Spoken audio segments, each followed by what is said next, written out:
My name is Larry Kreider. I'm 72 years young, married to Susan Kreider, and we have two children, Brett and Erica, and 6 wonderful grandsons.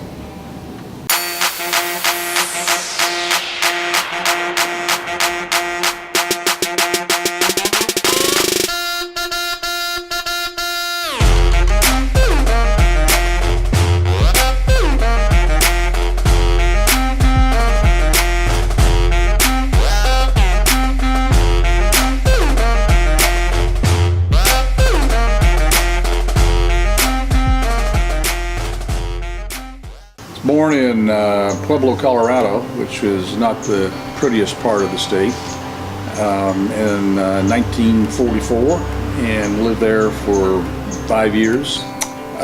My dad's name was Warren Kreider, and Mary Margaret was my mother's name.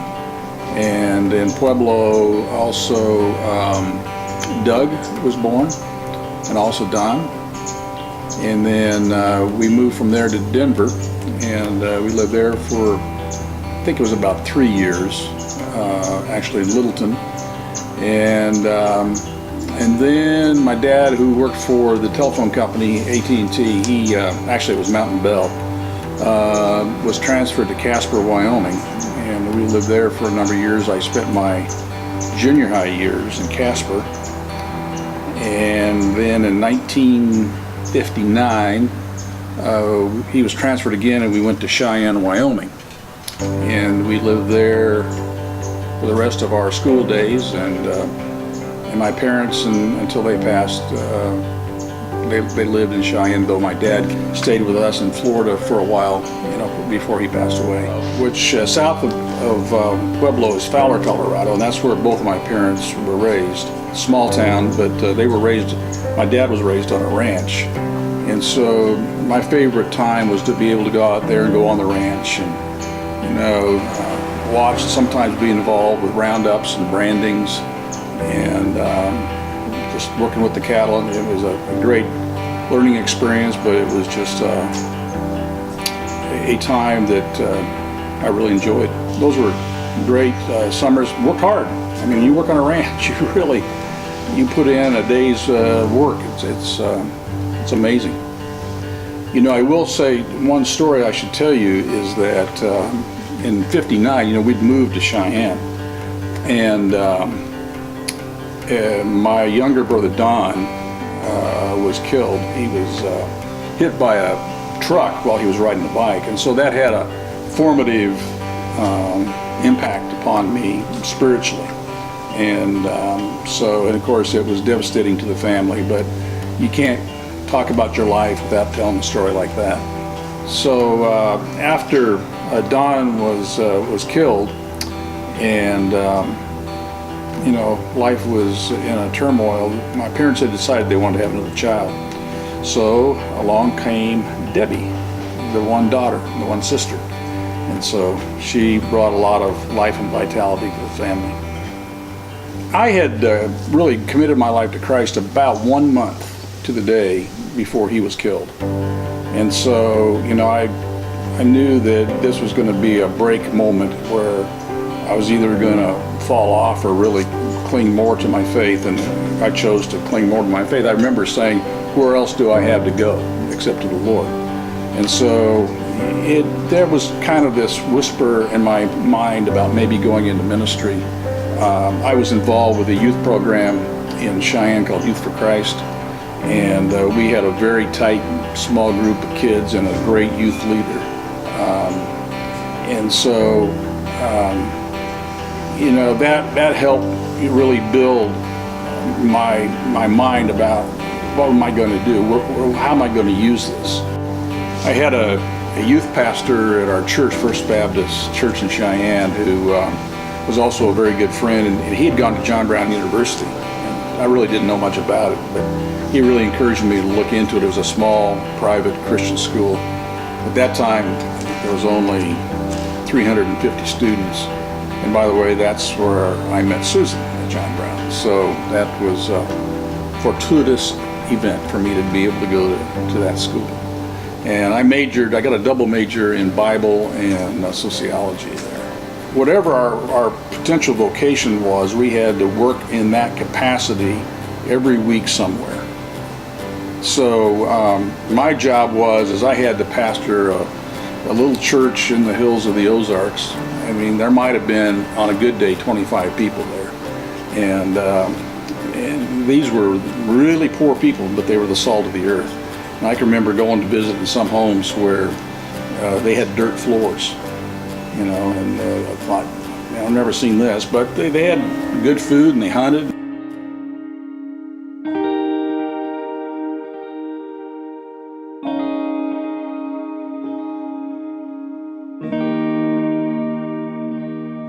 I am Susan Kreider. I was born Susan Lee Ward. I am 72 today, since this has been filmed on my birthday, and I am the mother of one daughter and one son, not in that order. The son is the oldest, and I am the grandmother of 6 young men.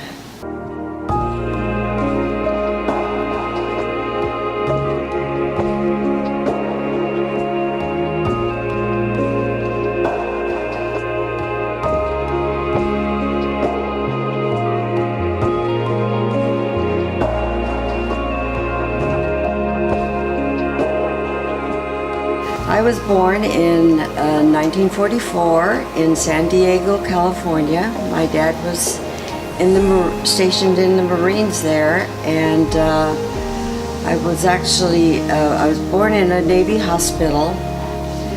I was the oldest of 6 children. Nancy was born 2 years after me. Peggy was born 4 years after I was born, and then Paul was born 6 years after I was born, but Paul has been in heaven since he was 14 months old, since he was born with a heart defect. And then a few months after Paul passed away, Ruthie was born, and then finally we had another brother named David. Nancy and David still live in the Kansas City area where we were raised. When I was between 1 and 2 years old, my parents left California and moved back to their hometown of Kansas City. And my dad built us a house in Raytown, Missouri, which is the suburb of Kansas City. And so that's my first memories are of living in that home as he built it. And so that's my memory of growing up in this home as it expanded, as our family expanded. But even as its completion, we only had one tub.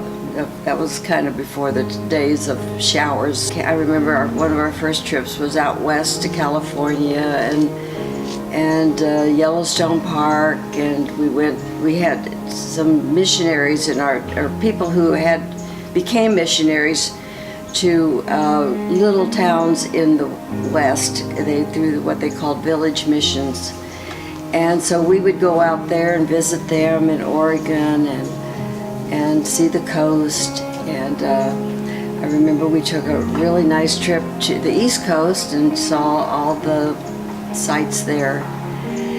But once my dad discovered Colorado, then it became kind of his place to go. And so most of the trips after that, probably when I was in high school, we went to Colorado. And because there were so many of us, and especially Colorado tends to lean towards this, we did most of the camping trips that way. We were happy and we had a great time, and we saw some beautiful places. And because of that, I can now say that I have been in all 50 states. My family grew up in a church that started in the basement of a home at the corner of our street. There was a family there called the Belantes, and they are one of the families that I mentioned earlier that went to the West Coast to be missionaries to small towns. And my mother was raised in a Presbyterian church, but I don't believe she was a believer. And she would say that too. And the Belantes led them to the Lord. and through my parents, that's how I became a believer too. My parents continued to go there until they passed away. One of the things that I was real involved in when I was in high school and middle school was Youth for Christ clubs. And we went down to John Brown University for camps. So I was familiar with the campus. It was only 4 hours from Kansas City, beautiful area. And they had a secretarial course. So I decided that I would, actually on the last day that I could withdraw from this other school, I withdrew. I had already applied and been accepted at John Brown and changed my decision on schools, and I am so glad I did that because I wouldn't have met my husband there. One of the things that happened to me that really changed my course of my life too was when I was 7. I remember one Christmas that a delivery was made to our house, and so then the next morning, on Christmas morning, we came out and we opened gifts, and I completely did not see this piano sitting in the living room. But that was when I started taking piano lessons. And I have played in various churches, and I even took organ lessons. Played the organ at one church that we went to in Texas.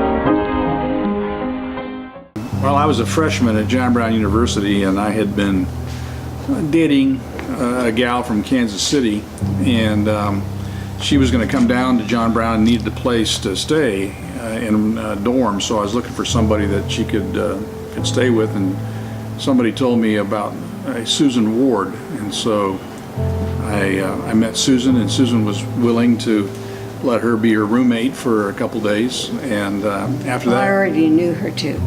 Yes, and so anyway, after that, I decided it was going to be Susan that I was going to date, and not the other one. Well, I remember the first time I was aware of Larry Kreider was probably the first week of school, because they were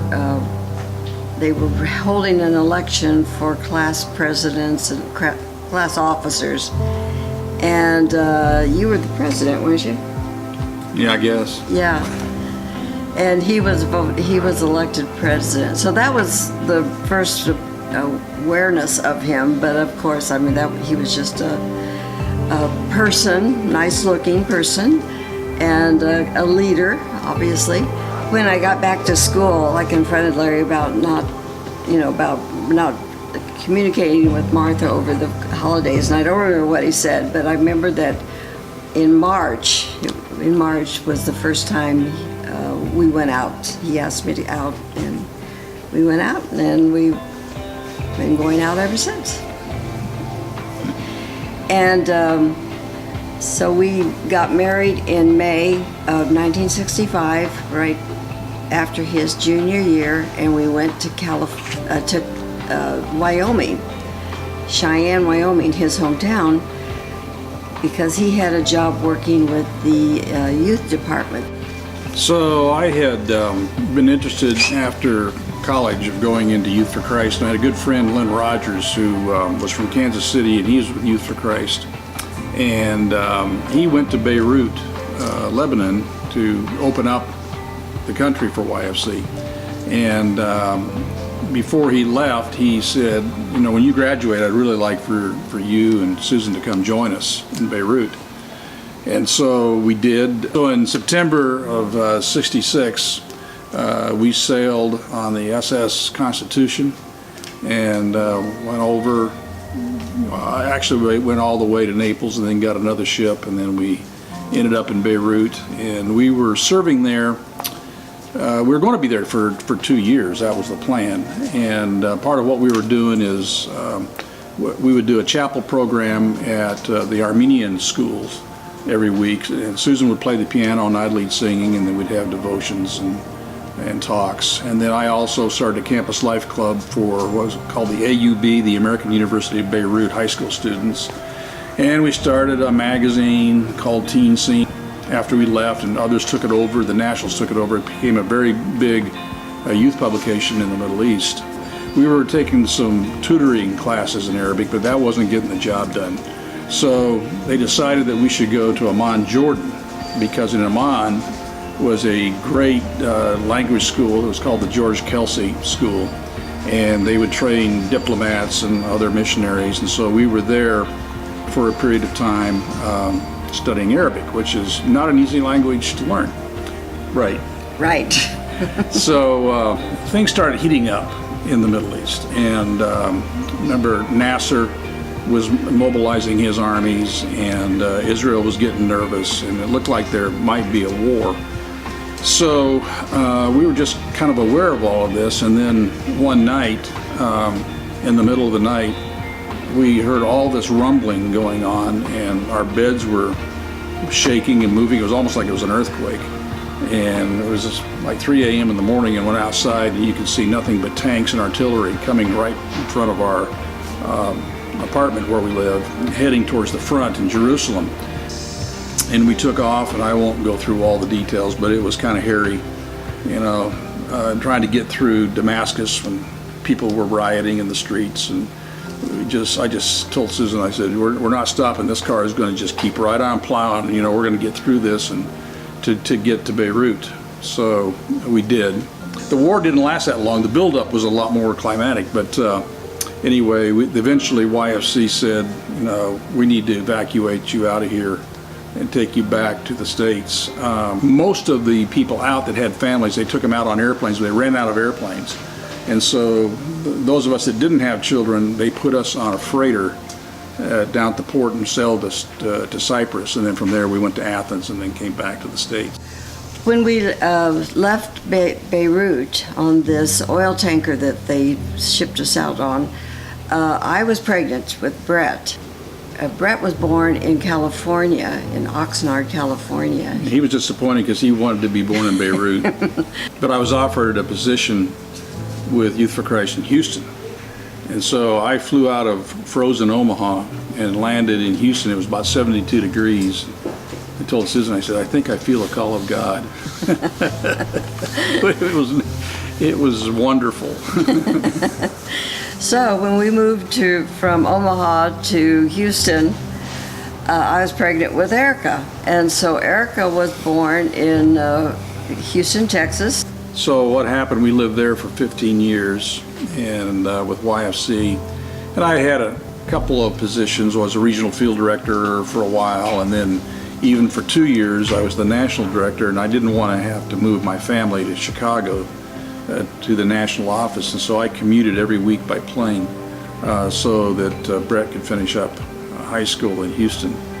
And then had a good friend named John Tolson in Houston, and he was a chaplain for the Rockets and also for the Oilers and for the baseball team, the Astros, and so he would ask me to come along with him, and when he was doing devotions, and if he couldn't do it, he asked me to substitute for him. But he started a program then called The Gathering of Men, which I was really enamored with, that really attracted businessmen to come and to hear challenging speakers that talk about the things that they're facing in their own lives, but from a very winsome standpoint. It wasn't beating them over the head with the Bible or anything. And so there were cities that had started up that were operating on their own, starting the gathering. And so John then moved to Orlando and had asked us if we would consider coming and forming the organization and being the president of the organization. So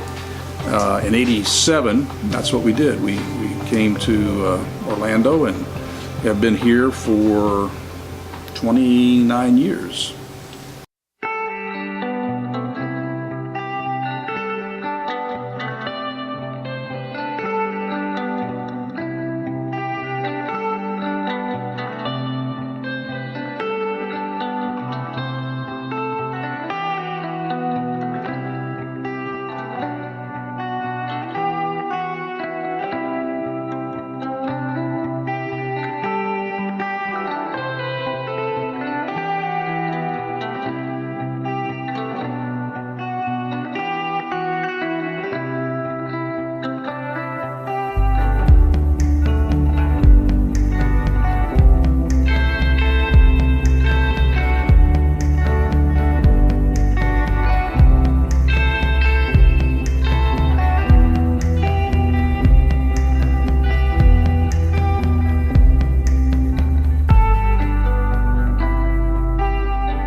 And one of the things that we have done together is started tours to Israel. I've taken many tours over the years. A lot of times Susan wasn't on those trips, but been there about 10 times. And so last year we had about 30 people that joined us.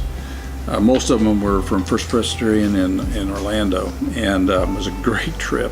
And so the word has gotten out, and so now we're doing another one in 2017, and it's already full. So this may be our next career.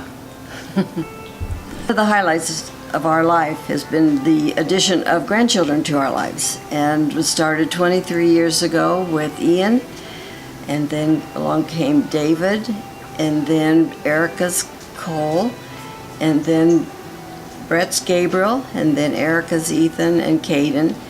And we have enjoyed them and enjoyed their activities and watching them grow, and they're getting, especially they're getting very tall, which is very surprising because we're not all that tall.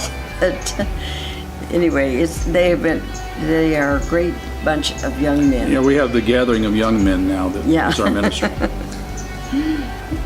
But you just kind of sum it up that we've been through a lot of highs and a lot of lows, and a lot of difficulty, and a lot of great times and joy. But in the end, God has always taken care of us, provided, and now part of our ministry is to pray for our family daily, and we do, and whatever the kids, the grandkids are going through or facing, that we're there in spirit and also praying for everybody at the same time. And so we are Grandpa and Grandma Kreider. Sweet memories come like the wave, crashing in on me. I can't escape or deny all the beauty they make. Brings me back to you. I'm a wandering child with a home decorated with gladness and hope, built with hands that will never